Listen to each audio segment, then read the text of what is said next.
I thought of the premonition that had assailed me earlier. I began to fear we were too quick to let people know of our refuge. Suddenly everything seems less sure than when the rebellion ended. Buddha shook his head.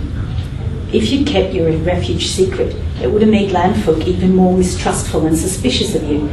Take heart, for all's not ill in this new time. The council is gone from this part of the land, and with them the soldier guards and the herders and the whole machinery of corruption.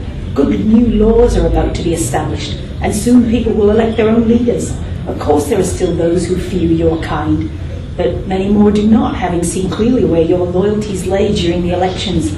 Don't be impatient, for the changes have begun, and they will continue. He lapsed into silence for a moment, and then said, when the rebellion first began to be spoken of, I imagined that once the council was gone, the land would become a sort of paradise. But of course it's not that simple. It'll be many years before things are really stable, and there'll be as many steps back as forward. I don't doubt it. You could just walk away from it all, I pointed out, hearing the weariness in his voice. You could come up and live up here. No one would ever say you hadn't done enough.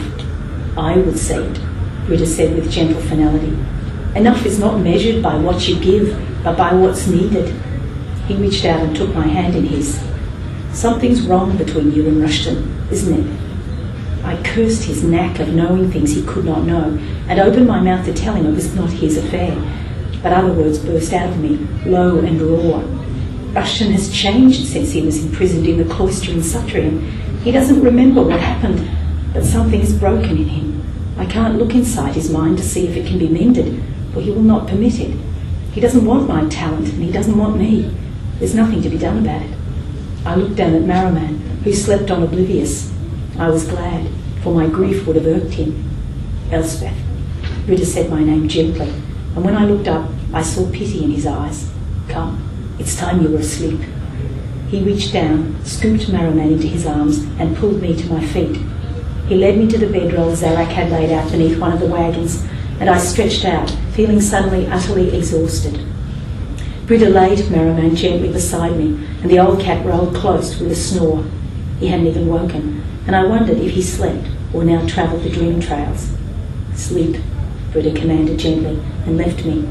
I closed my eyes, and sleep rolled over me like a soft, heavy blanket, obliterating consciousness with a gentle but inexorable finality.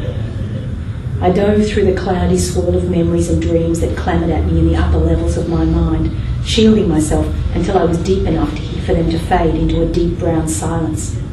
I continued to descend until I heard the siren song of the mind stream that runs at the deepest level of all minds, and which contains the thoughts and memories of all minds that have ever existed. The urge to join the stream and give up individual existence was as potent as ever, but I held myself until the pull of the mind stream was in exact balance with the pull to rise to consciousness. I had come deep to avoid dreaming, but even as I looked down into the shimmering beauty of the mind stream, a bubble of matter detached itself and rose towards me, shapeless and shining as air rising to the surface of water. The bubble engulfed me. I saw Cassie Dupre sitting in a before-time flyer. I couldn't tell if it was the same flying machine I had seen her in before, but she looked different, subtly older. Perhaps it was just the plain dark clothes she was wearing instead of the bright colours she usually favoured, or maybe it was the fact that her wild mass of crinkling hair was restrained in a complex coil against her neck. Seated opposite her was a very beautiful, haughty-looking older woman with the same chocolate-toned skin as Cassie. A certain likeness about the facial bones suggested they were related. Could this be her mother, I wondered? She didn't act like it, for Cassie was weeping, and the woman made no move to comfort her.